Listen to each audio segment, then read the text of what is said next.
You know what that says to me? What? You do not think they have draft advantage.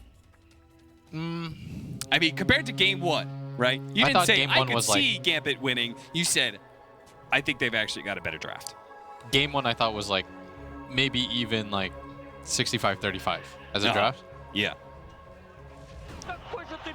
Unfortunately, Gambit failed to be able to close out this game. Do you feel like this drafting is more even? I'm trying to think of like how fights start, because in the last game it was very easy to see how fights start for Gambit. Like you just rush in one hero after another, Storm jumps the back line, creates chaos, and then everyone just filters in, right? Yeah. This time around it's like there are a lot of good dual targets in this game. Like you want to be able to lock down that Pango, as we saw like Crit's doing way too much right now on this for Pango. Like they've won every game with it. Yeah. You want to be able to lock down this Lifestealer, because they don't really have the best way to like burst him otherwise. Right. It's the same thing though for like the Brew and the Lesh, right? Yeah, you want to be able to jump and control these heroes. You want to make sure the Brewmaster gets dumpstered, isn't able to get off his ultimate. You also want to be able to jump on the last track, kill him before his damage over time overwhelms you. I can see some of the problems you're talking about. Plus, they have a Chen to counteract a lot of the burst damage, because Gambit's lineup is like very burst heavy. It's like the initial jump matters the most. That's actually kind of crazy, like how much that rings true in their lineup. There's a lot of synergy there, but like, you know, you have the tiny blink toss stun combo, plus like the Warlock Rock in the duel, like, and the Queen of Pain, just how she naturally functions as a hero is incredibly burst heavy. It's funny, they actually, the very first game that we got to witness the Chen was on the mainstream was Liquid trying to go for this like snowball, and it was very heavily trying to play around the heal amplification aspect of Chen and his new passive. Evil Genius is not trying to utilize that part at all, just focusing on the laning phase aspect, as well as, I guess, the ability to pull heroes around the map. I still feel is near overpowered in what the Chen provides you. I mean, it probably won them the game versus Secret, right? When he was able to TP the Lesh off the buyback. Yeah. And that was a thing that like looked really good on Keeper of the Light back when it was something he had to activate with his ultimate. Now you've got this Chen who always has it. Always has that opportunity, whether it be in the mid game or even just a laning phase situation. If one of these heroes like Crit gets a little bit too low from all this harassment, we'll just TP back. Get the full heal, and we'll bring you back. It's like I was telling Purge, it's like a ranged or a support Kunkka. You know, you've always got X marks the spot available for you. How's our mid lane matchup? We've got Queen of Pain versus Leshrac. Yeah. How's that go? I actually think it's fine for. It's like one of those matchups that's both for fine for both, because both have like very natural ways to harass in the creep wave. Okay. I think Queen of Pain has like a very slight edge when it comes to attack animation. Yeah. And obviously it's very hard for her to die. That's going to be your first blood here. Crit is going to be the one to pick it up on the Warlock, who is out of position. I think it's really hard for the Lesh to get kills, whereas it's, you know, it's possible for Alpha once he hits 6 to be able to do stuff. As Sumail should know about the Sentry. Yeah, I feel like the 2 levels of Shadow Strike makes Sumail's life difficult, right? Because he's just a squishy enough hero that constant harassment is really gonna start biting into your HP pool. And then our top lane matchup, the Lone Druid against the Brewmaster. So how's this one go? Lane, you don't really play either, right? Because you're not a micro kind of guy. I play Brewmaster because he's like... You kind of just have to. Expected. Yeah, you kind of have to. But I can't say how many times I've played against in a one-on-one. You don't get too many one-on-ones in pubs, and against a Lone Druid. Sumail almost going down here. The match one's going to be able to help him out. Look at that blink from Afo. He gets out of the range of the potential split Earth, but doesn't blink himself too far away, so he can keep on laying damage into Sumail, helping to get that kill before Immersion follows soon after. I do know this matchup, though. I do like Legion Commander versus Lifestealer. Because you can purge off the open wounds? Purge off open wounds. It's one of the few heroes that you feel like you can actually man-fight Lifestealer. Yeah, because you have your own lifesteal. Yeah.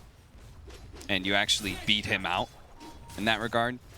Plus, I think, like, I never really loved Legion, because in most meta she just hasn't been broken. It's been I never feel like Legion is like a broken hero, right?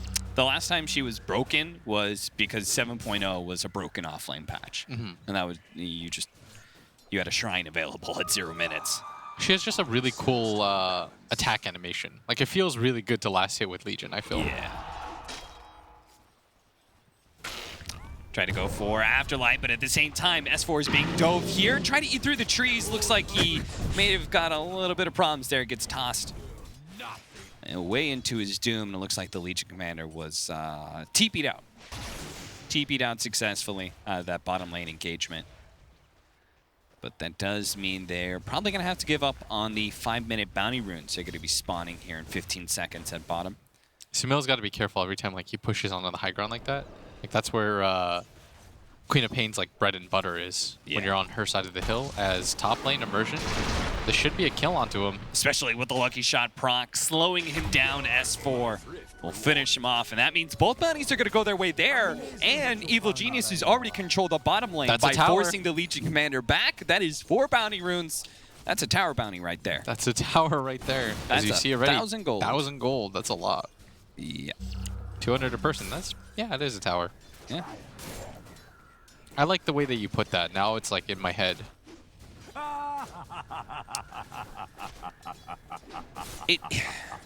You know, I like bounty runes because it feels like there's another objective in the game that forces things to happen. But simultaneously, I also don't like the forced aspect of it. You know, every 5 minutes you have to do this thing. I think it's so that there's something for the enemy team to play around when you're really far behind, so that it's an objective outside of the Roche or the towers. Because imagine a situation where like you're really far behind, you know that the enemy team is like most likely splitting up to grab bounties. Like that creates an opportunity for you. I think it's just about it's an artificial way to create opportunities. Yeah, I like that. And also like it rewards the team who's ahead. Because oftentimes people complain about how hard it is to go high ground. Yeah. But like that allows you to like add to another layer of it, right? Like every 5 minutes you essentially gain a tower for yourself so that your lead doesn't just become static. How do you view the Aghanim's Roche change then? We're going to watch immersion here though. Potentially toss back as... No, he just tossed them straight up in the air feeling like they've got him, especially with the ensnare. They do indeed. I think the Aghanim's Roshan is... I think it's a really cool change. Because you want to, like, it stresses... Roshan is important, of course, but, like, now it makes it so, like, incredibly pivotal. Because if you think about it, in this game, it would be pretty game-breaking for a lot of these heroes, right? Yeah. Like, it'd be fantastic for the Pango. It'd be really good for the Lesh. Like, there's no real bad Ags heroes now in Dota, aside from, like, maybe Lycan we were talking about. I don't know. The most garbage Ags in the game, and we didn't even need to see it in the game. We just reading it, you already knew. They are going to be able to potentially catch the Lone Druid here with the use of the Brewmaster Ultimate. The toss is not going to be able to stop it. In fact, Immersion might need to be careful here. Yeah, as the there's Hawk still is... plenty of time for He died so fast from that. Yeah. I was surprised at how quick the Brew actually just bursts and kills him. But yeah, I think it's a really nice change. It just makes it so that you gain another tool to end the game. Are you not concerned that it is another tool that is good for the team that's already winning? Yeah, but it should be. Yeah. If you get to Roshan number 4 and the game's not over, it probably means that you need, or like Roshan number 3 or 4, then you probably need another oomph. Yeah. I think Ice Frog, for the most part, doesn't want to reward those strategies, at least like from what I gather with like the addition of bounty runes in this. He doesn't want to see games where you just sit inside your base, you wait, the enemy team makes a mistake. Let's play high ground. Let's sit inside our base the entire game. Yeah. Because inherently, I don't think it's a very fun style. Yeah. As top lane. S4 going to be caught again. Immersion just has his number. Stays on top of him over and over and over again. The big burst of the Sonic Wave finally finished him off. Avo blinks back to try and finish off the Pango, which he will easily get as well. That'll be 2 kills and a tower. While bottom lane, they tried to go on the Legion Commander, but it's a hard hero to kill. And so this is going to be one of those great trade-offs for Gambit. This is something that when you have one of those offlaners that can defend a tower really well, I think Sand King's a great example of that, when you just kind of sandstorm and sit inside trees and you say, good luck pushing my tower, you know? These sort of situations are fantastic for Gambit, who are just able to take a tower and not have to trade. Sumail's getting a little bit low here, but not a lot of mana on this With the help quad. of crits, he is going to blink over to the side here. Immersion coming in from behind once again with his very prolific Tiny. He's been everywhere on the map right now. Yeah. For Gambit, and that's partially the reason why they have this lead as Afterlife tries to cleanse off some of the slows here, but it's still slowed down by S4 as well. Gets into the trees. Where's the TPs from the team? There is going to be none. They're just saying, sorry, Afterlife, that is not a tower we're planning on defending. Instead, are going to go for a tier 2. It did cost EG the Brewmaster ultimate as well. Yeah, I'm surprised that he popped that. S4 was like some distance away, and that was Yeah. most likely going to be a kill regardless of him using that. And that actually probably just forces Gambit to take mid-tier 1 too. Like, I think if you're Gambit, you connect the 2 heroes at top, a la Liquid, and just, you know how Matama Man like uses his bear to push out? Yeah. Like, I think you just go mid instead. Yeah. Like right now. Instead of hitting that tier 2. Yeah, and then you punish the fact that the Brew had used his ulti like that. Plus, Sumail's not strong enough, I think, to frontline for you right now. Yeah. On top of that, that play is even stronger now because it's harder to take tier 2s because of the glyph. Yeah. Giving you the multi-shot. Look at that. That is exactly the play that Dahak makes, and it's going to continue to open up the map for his team, so it is the correct play to make. Staying at that top tier 2, I don't think it really changes the game. Yeah. In a sense, you should consider it like that tower is yours to take at any point now that you have taken the mid-tier 1 and the top-tier 1. Right. So you don't have to rush it. It's one of those like freebie towers that, you know, like passively you'll get rid of an EG. They're not like super inclined to defend it. Yeah. EG is more likely just to try and make the trade-off because they're controlling the Radiant jungle, you're controlling the Dire jungle. Yeah, and S4 has to be really careful about that because he has like 2 greedier cores. Like you've got one hero on one hand that wants the Midas, the other hero just wants to like continue to farm and try to catch back up into his game. Is Crit did pop the ulti, but they might actually nope. Maybe if he had one more bounce. There's still 2 seconds. Kinda He's gonna push him back do. with a Sonic Wave, and that'll. He's he gonna go actually goes in. back in for the kill. style. Nice. Credit. I like that, dude. His Queen of Pain looks really sick. I'm really liking the way he's using his blink and stuff. And they're trying to get RTZ out of here. Yeah. What was? Why did Arteezy even go up there? Was he just trying to kill the siege wagon and defend the top tower? I don't know. Because now this is just a lot of wasted time. Oh, teleport's coming in. They're actually going to TP onto the shrine here. Crit's going to be slowed down by Immersion's Avalanche. If he gets really lucky on procs, maybe he could actually get the kill, but It's Creep Teasy. not going to be there. Did you just call him Creep Teasy? You know they call him like Cliff Teasy and stuff. Yeah. When he's stuck inside a creep, he's Creep Teasy. He's Creep Teasy. The evolution continues. You know, life's about evolving. Don't be figuratively and literally stuck in one place, you know? You just got to keep the momentum going. Every single time, though, they use the Brew ult, like Gambit's going to look for fights right after. Yeah. And you should, if you're Gambit. Like, your lineup can play very quick despite the fact that you have, like, this massive team fight ulti that has a cooldown, like in the Warlock. Yeah. The best part about, like, Warlock being in the meta as a 5 again is that... Warlock Golem used up at the top lane, trying to go for... Did they use it on illusion? What happened?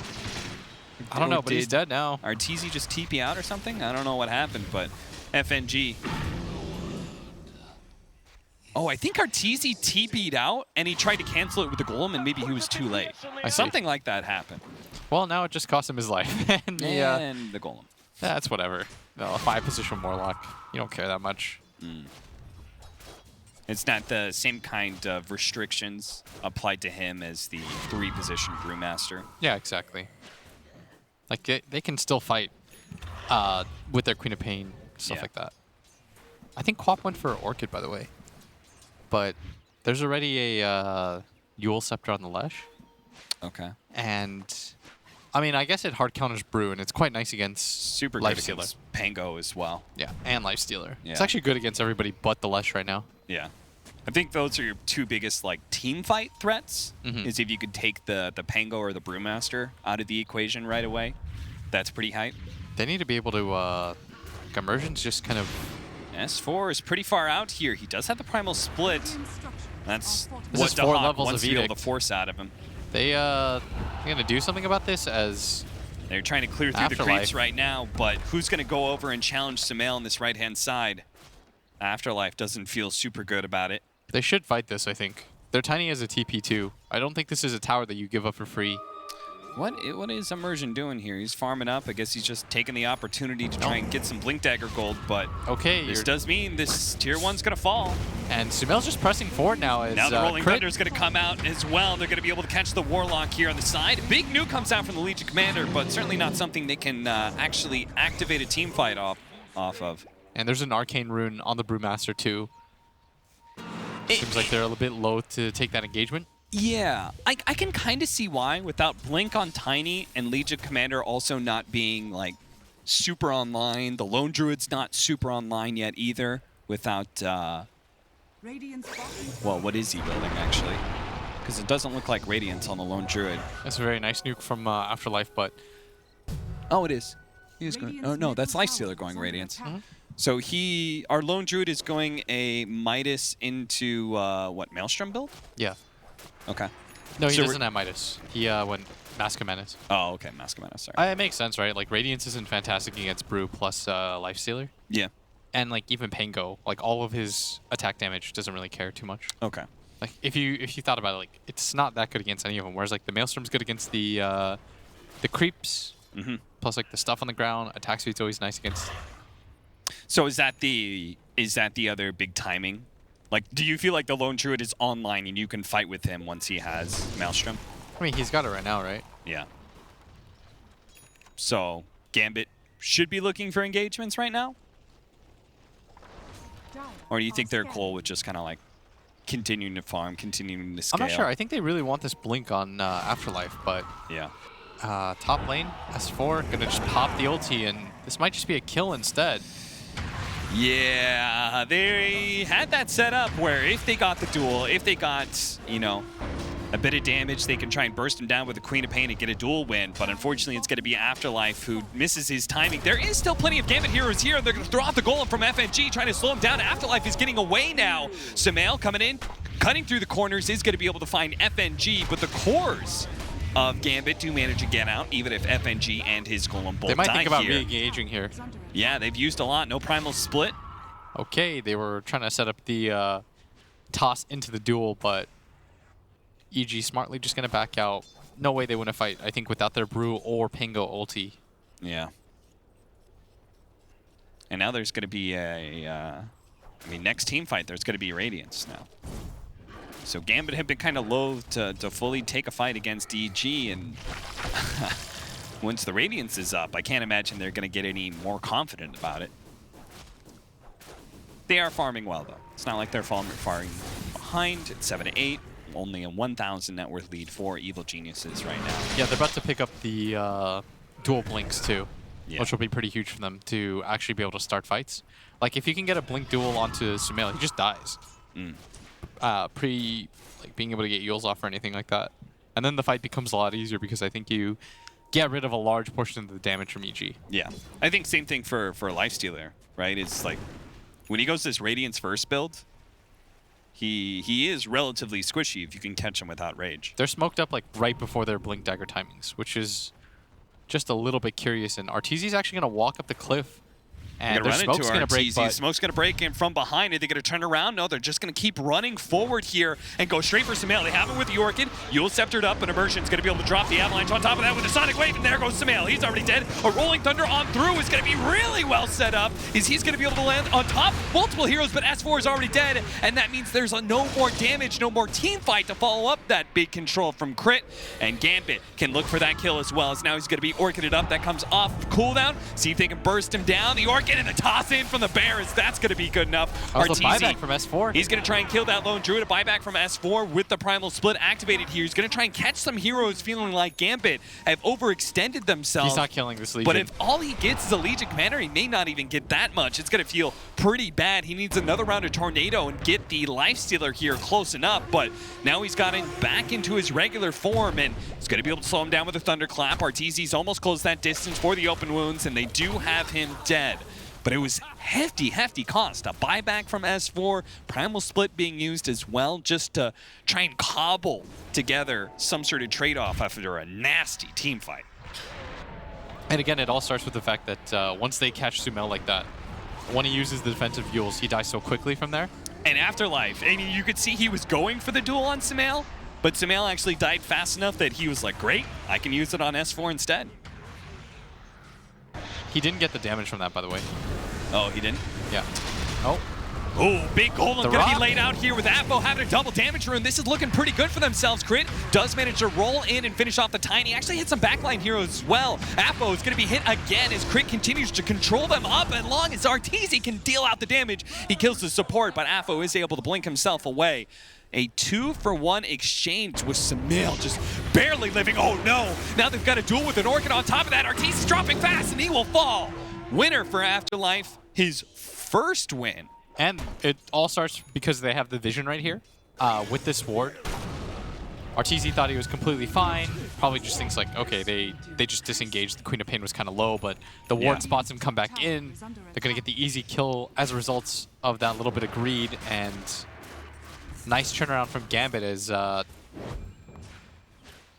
Afo is on the hunt right now for these creeps. He's going to mop up most of them. And as a Chen, that is so annoying having to reset that, reset all the creeps. Yeah. And almost a full BKB now on this Queen of Pain too. Very nice ulti, by the way, by FNG. Good ulti from both supports. Like, Crit barreling through, did a very good job of being able to set up that fight. That's partially the reason why Sumail was able to get out of there without dying. But the Warlock Rock was just as good. Yeah. I mean, the fact that they go on Sumail first, even if he lives, it still wins them the team fight. Yeah. Right? Because it's just, no matter how many disables Crit does, there's no damage to follow it up with Arteezy not there yet and Sumail having to retreat. I do love this aggression, though, from Gambit. Yeah. Like, Gambit, for me, no matter what happens, is like, they're not a boring team to watch because I don't think they really shy away from, like, the top-tier teams. Like, sometimes, like, they might get a little bit too chaotic, but it feels like they're not afraid to just run at you.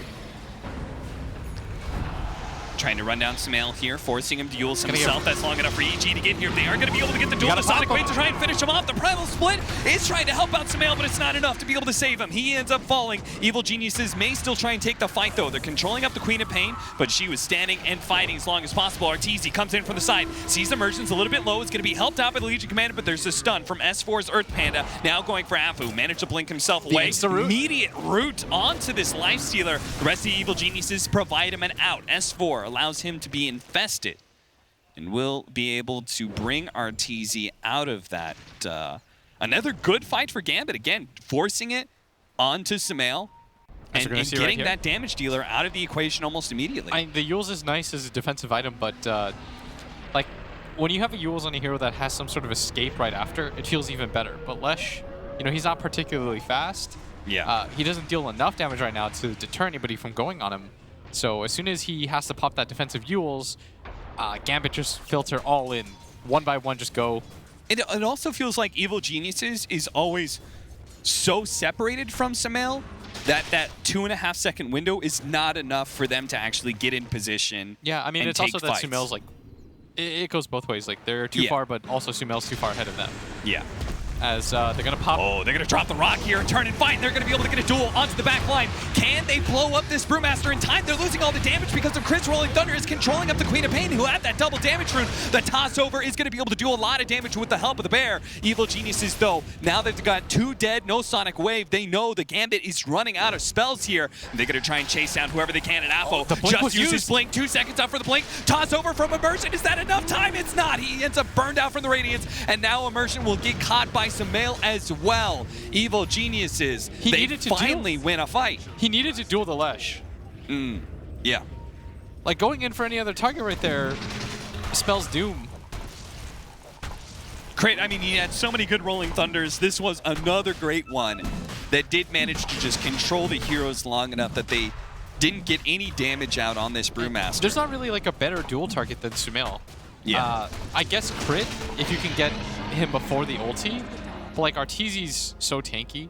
Yeah. The Brew didn't even have ult up anyways, so starting the fight on the S4 doesn't really help you. Like, I think Sumail is the very obvious choice, and by going for any other target there, I feel like just makes the game a little bit harder for himself, and as a result, EG wants it. This is like a really weird reminder of last game, where Gamit's doing a great job, then they slip up in one fight and EG take Roshan and take back the lead. You know, just like one move. It's funny. Oftentimes you look at some of these like these quote-unquote tier 2 teams, and you describe like many things that led the game wrong for them, just little things all over the place, and that's a laundry list to you know, fix and make yourself better as a team. But when I watch Gambit, like, what actually causes them to lose against EG in game 1 and what may have cost them here in game 2 is like one very simple thing. Yeah. Just the wrong target or just one mistake from AFO.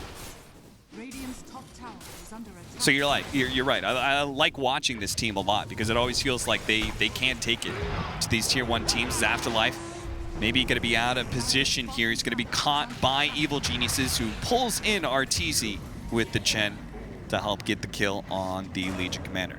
Yeah, now it's all of a sudden in a hurry, too. It's a 4K lead for EG. Do need a BKB quite badly on this Queen of Pain now to be able to deal with this Lifestealer Radiance. Yeah. As Immersion's going to get run into by Arteezy and should go down here is the Queen of Pain. Oh, the Queen of Pain in trouble. That's going to be a big target. They do manage to get a great fear from the Lone Druid. That'll help them disengage. It's still going to be Immersion caught here, but better your 4 position than your mid laner. They might just go high ground with this, though, is the concern right now for me. Yeah.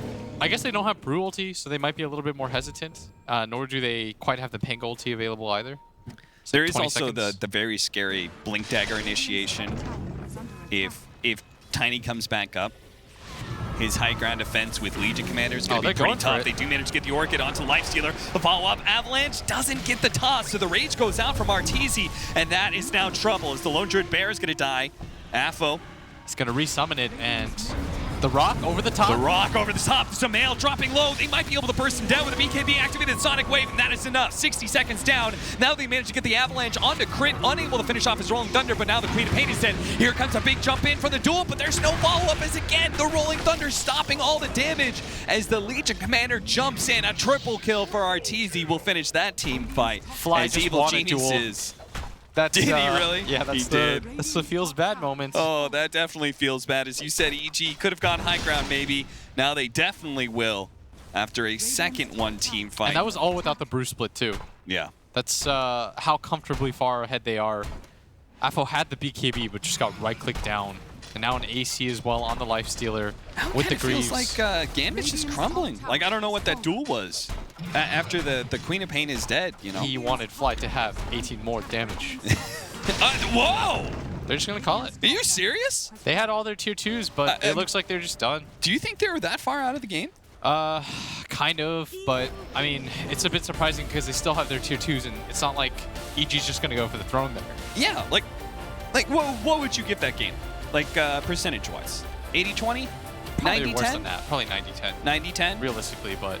And that's, I mean, still, 10%. You do not see many teams GG that's out pretty on the 10%. Significant. But I guess Gambit's just... It feels like this is one of those, like, it's the last game of the day. Let's, yeah. Let's just, you know, whatever. It's fine. All right, well, Gambit, they had a solid chance in game 1. Felt like game 2, they were giving themselves some good windows to take it here against Evil Geniuses, but EG just proves to be a bit too strong in both games and in both series as well. I mean, there's no shame to going down to a team that 2-0's Team Secret, so hopefully Gambit is not too tilted. Very good day for EG, though. Going 4-0. Yeah. I thought that the Secret series was going to be a lot harder. They put me in this like pre-game promo thing where they're like, Secret's really good, right? And I was like, oh yeah, they're really good. And the guy was like this, and I was like, oh, okay. So then I had to like, I saw you. You were like, how are they gonna lose? Well, I don't know. Their keyboard stopped working. They I was just memeing the it bus up. breaks down, Now so they they're can't like, actually now make they're it to like the 0 match. and 4 or something, and now I look like a clown. But whatever. As we're gonna throw it back to our panel to break down that really just sudden end. Yes, it was a very sudden end. Thanks for the bus analogies as well, Will. Absolutely spot on. However, we will focus on talking through our last series of the day. We'll also bring up today, of course, before the end of the show, on exactly where all of the teams are. But good news for EG as far as EG fans are concerned and the team. They go 4-0 on the opening day. That's a good start, isn't it? Always the best way of starting. Of course. Especially when you've already played Secret as well. Yeah, they're in a really pretty good spot, actually. Yeah. Like, I'm going to obviously say what PSG. Actually, everyone probably knows PSG picked the techies. Yeah. They're getting a bit Get memey. bit laid back. You know, Yeah. they've won their first game. They know they're probably not going to come like last in the group or whatever. Yeah. They're just let's pick some techies. So yeah, I think EG in a solid spot. Yes, indeed. Ted, that was an abrupt end. Yeah, I think Is it maybe end of the night sometimes- blues? I hope not, because Kind of like we're like, oh, we know we can't win this. they're pretty late night guys, Dota players. Yeah. You know, I mean, generally speaking, they'll be up till all hours scrimming or watching replays or whatever. But I don't know. Maybe sometimes you just felt, look, we've just taken 2 big fights. We've lost them. We cast everything. We did everything we could. Our Legion's getting absolutely nothing. I think 1 duel win. I could be wrong, but it didn't look great. I just feel, Wasn't great, was it? you know, Will talks about snowbally heroes. Legion is still good. Not a bad hero, but I feel like you wanna be rolling, and she never got rolling. You know, I think it was just pretty obvious that they'd lost, and they were just quite pragmatic about it. Yeah. Don't read too much into it. Yeah. Probably You don't just think wanna they'll be get back- tilted? No, I don't Okay. think so. I don't think Alright. so. I think they got FNG. He's a steady lad. Yeah. Yeah. Yeah, and it's not like they lost all their games today, is it? I mean, they won 2-0 earlier, Yeah, which was important. like Group A, right? They're quite a lot of draws, 2-2s. They're chilling. Gambit as well. Like they're not in a bad spot. Sure. They just won lost 2-0 to potentially the top seed of this group. It's not the worst, right? Like, Right. sure they GG out in a kind of a weird way. They could have maybe tried a little bit, like one last whatever. But in general, it's like it's not bad. Like they should look at this as still a positive day. As a coach, are you an advocate of the whole it's a lost cause, let's get out, not mentally not at all. bruise us? No, or not are at you all. a fan of, no, let's stay in and learn something? I would rather have an extra 30 minutes of a grueling, Right. pointless game where, like, let's say we already know we've lost. I'd rather spend 30 minutes forcing the enemy team to win the game. Because if let's say this was game 1, and it's like, okay, we're going to play it out. And you play an extra 30, 40 minutes, and the other team's like, that was such a hard victory. Right. That was like I had to work We hate so playing that hard. team. Yeah, exactly. I don't like the idea of just giving up. It's Sure. just, what do you gain from it? Like, Okay. sure, you might have the cockiness of like, I already know we lost. Right. Like, why are we playing? But All right, that never helps. That's the coach's view. Ted, what's it like for you as a fan? Are you like good? That game's done. Or they were never going to win it, or are you more like, oh, I'm kind of disappointed. I wanted to see him fight. I wanted to see I'll him tell get you into what. it. There's a lot of people out there, fools, Paul, I call them, who think that there should be a concede button in Dota. There is no concede button in The Dota. worst. I'm If with you you. want to come back, Yeah, with you, brother. exactly. there's Yeah. no way you can have a concede. I think it should be hard coded into Dota players Right. that they only give up when it's gentlemanly. I mean- Okay, it's over, we GG, but not when you've still got a shot. But I don't want to labour on this too much, but there are other MOBAs out there that they have a more linear pattern to the end of the game. That's right? why Dota's the best. Dota is not like that. Exactly. How many times have we seen today, teams coming back and then still losing, or coming back having to come back 3 times in the game Yep. and still winning? yeah, Yeah. It happens all dominant the time, right? positions can be lost. Yeah. And I think giving up when you've still got tier 2s and stuff like that, and the enemy isn't about to throne you, not a smart move. But I don't want to read too much No, into yeah. No. Yeah, It's, but it's a thing. personally speaking, I hate to see teams give up. Okay. It feels jarring in Dota. It Alright. really does. Performances. Talk to me about who stood out for you over the series here, for both teams. I think in general, just EG's ability to have these drafts that kind of didn't look that coherent and just pulled them off. Again, technically they are playing against potentially like the worst team in this tournament, like Maybe. one of the worst teams, because like out of all these teams here, most of them are qualified for TI already. It's like the whole mini TI. Gambit is the team that like they qualify for the major, but they're not like, so technically just on pure stats alone, they are like quote unquote the worst-ish team. So no, I think Gambit again showed well, but no, I think EG just looking pretty solid right now. And in terms of players, who stood out for you, Ted? I mean, as usual, I find it difficult to look beyond Sumail as like the mega talent in Dota, Sure. but you know the way people think of someone, he's an anchor, as a bad thing. An anchor stops you from floating away, Paul. Does. You have a ship It without does. an anchor, you're lost at sea. Also stops you from moving on. Well, yeah, but the point is you can just haul it up and look after it. It sits on the ship. You know, you don't just permanently drag it behind you. The point is an anchor is a You've been good doing thing. it wrong all this time. Yeah. Wait, what? That's There's a chain. You can just crank it up. I think S4 is a linchpin. Might be Sure. a better way of putting it. I Yeah. think he is such a good player and such a steady player, and you always know what you're going to get. And they put him on all kinds of heroes. He's just like super professional, top player. Big fan. Yeah, of he's him. an enabler. He is. Yeah. he Proper is. enabler. Yeah, he That's does what his it's job. called, You yeah. know what you're going to get. It's going to be a really quality performance, and Right. he's just always good. So Good stuff. I S4. tell you who else has played very consistently and always does, it seems, in this team is a certain Mr. Arteezy. Maybe he doesn't have the star power of yesteryear, but my goodness, he puts in a shift every game. He's with Shiva right now. Thank you. Arteezy, I gotta ask, that GG came a little bit out of the blue from our point of view. How was it for you guys? Do you feel like they maybe were a little tilted? Yeah, but I think to the nature of their picks and how they drafted, they needed to kind of end the game fast. They picked Lone Druid into Lifestealer, which is, I don't know, I started laughing, but so I kind of, as soon as I picked that, they're like, we have to end this game fast. So I think once they got the Quab's BKB, they just went all in. They even went on an Aegis Lifestealer. They're like, this is it, boys. And then they didn't kill me, so I understand. All right, fair enough, fair enough. That first game wasn't as easy as it probably should have been maybe for you guys coming into the series. How did that happen? So I just remember I watched this Navi vs Gambit game a while ago at some qualifier, I think. And these guys are like running from... I saw two guys were jungling a hard camp just to get the right lanes. So, I mean, I guess I got lazy. I'm like, I'll just lane bottom, and I don't want to go jungle a hard camp. I'm really not interested. So I just went bottom, and then Gustav has a bad lane. So our early game didn't go as well. But I think we managed to come back. There was some sick Warlock action, and we managed to come back. Yeah. How overall do you feel about the series you played? I don't know. I feel like Gambit, they have a lot of good strategies, and we managed to play against, I guess, their weaker strategies, I'd say, from my opinion. And they didn't run them as well. We played pretty decent, okay, I guess. Pretty decent. I mean, I know you as a self-critical guy, which is why I ask. Are you ever saying like, okay, I smashed that game, I own? I usually feel that way after we lose. Like if we lose, and I feel very like let's say we lose in the winner bracket, and I'm like, or in some group stage, I'm really excited because I'm like, damn, we lost. Like, what happened? If it's a game like where we didn't just totally get stomped or something, I feel excited when that happens because I feel those are the games you really like learn from. And winning these games, it's not that important. It's just the group stage.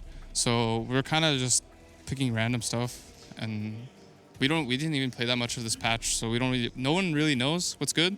So yeah, I don't know. It's not much depth to it. We're just playing. Well, it's been enjoyable to watch, so hopefully for many more enjoyable games tomorrow, but you're done for the day, so I'm going to let you go, and we are going to go back to the panel. Thank you very much. Talking about random stuff, I think there's a number of teams picking random stuff right now. If you're not tuned into the other match that's going on, it's still live right now. If you want to catch up with the PSG LGD match versus Team Secret, that one is in game number 2 right now, and there is a Techies on the field in support. Yeah, just going to leave that there. So you can pop over on the other stream and see that one. Also, Alliance versus Keen is also in game number 2 as well. You can also catch that one on, see how they get on. As far as EG are concerned, they've gone 4-0 today, top of the group, playing what RTG said was some random stuff. And it looked like it. We're Yeah, not they picked arguing some- with they him. picked some weird We're stuff. not arguing, are we? I mean, Pudge? Sure. But like, Pudge has been seen before. I just think, again, like, EG, they pick this world stuff. Like, they could have been punished in the first game against Gambit, but then again, it's like the whole quality difference and stuff. So I think, yeah, like they potentially could have easily been 3-1 this group. Yeah.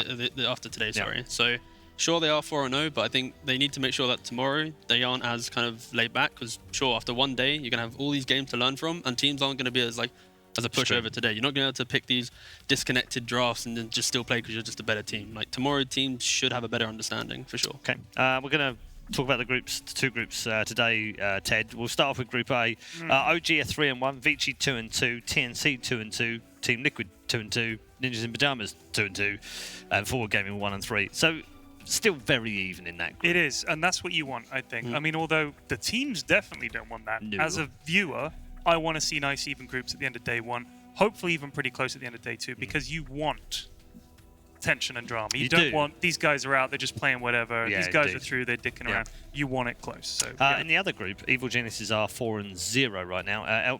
PSG LGD still playing against Team Secret. They are 1 up, so they're 3-0 right now. Secret are 0-3, and if they lose their last game, which they're kind of winning at the moment, they'll be 0-4, which would be astonishing on the end of the first day. I can tell you Alliance have lost that second game against King Gaming, which means they finished 0-4 on the day. And by the way, Alliance have played Keen and Gambit. Okay. Which is worrying for them, because if they're tough. 0-4 after those two, they've got PSG LGD, Evil Geniuses, and Team Secret left to play. That could be tricky. That's pretty grim, isn't it? Yeah. It was unfortunate, It's but they are pretty grim. playing with the stand-in. They I know are, it's a- yeah. Technically, Although it's- Madara's pretty good as a stand-in. Oh, sure, he's a good player, but I mean, in terms of like the stand-in, you've got your normal carry players now in the mid lane. You've got your old carry player, because he was standing before. It's not like the premium alliance that you had. If you had one or the other on carry and then like Quokeeper back on mid, then that's the alliance that I know, and I'm sure that they could. Yeah, we take wish these him. games. We wish him well, by the Sure, way, of in his surgery as well. It is time to announce that we also have the MVP by Mercedes-Benz votes officially open, declared open on your screen right now. Go to that link and make sure that your vote counts. Remember, these votes are from you, and they do go towards the final vote as far as the MVP being decided is concerned at the end of the tournament. It's pretty early, gents, but have you got anyone you want to throw into the ring? I'm not asking you to say this guy's definitely the MVP so far, but whose performances today have stood out that you think I might give him a vote today? I think if we're actually talking like genuinely played really well, even bad matchups, Samael from the games that I saw, I would give it to him. That's Samael just for my you? personal choice. Robson? For me, I'd probably shift more towards, I think, Liquid. I think GH and Kroki, they've had some really good performances. So GH's second game was outstanding, yeah, wasn't it? I think just the next game, but like, even though they lost the game, don't think they recovered that one. did they? Yes. No. We'll go with one it. Even did they though? Oh, I'm gonna check this. Hold on. We're holding tight. Knicks, they lost it. I knew they lost it. Right. Yeah. So This is why he paid the big bucks and he's the analyst. Yeah, he's the coach. I'm the coach. See, trying to catch him out and he's not having any of it. No, I like right. it. Thank you. It's But good. anyway, even though they lost that game, which I knew before you made me doubt myself, made me look like a fool in front of that. No, You made never me, look like a how fool. dare you? Just because we're all British here doesn't mean you have to try and be the best Brit. Oh, really? But no, Ted's the best Brit on here. What are you talking about? That's true, actually. Thank you, Paul. Easily the Please best Brit take it on away. the panel. Take it away. Ted, do you want to close the show? Yeah, what do I have to do? Close it. Just look into the camera and go, thanks for tuning in, everyone. It's been an amazing first day. Look forward to seeing you tomorrow. Okay. You ready? Yep. All right. Thanks for tuning in, everyone. It's been an amazing first day. We'll see you all tomorrow. What he said. Easy.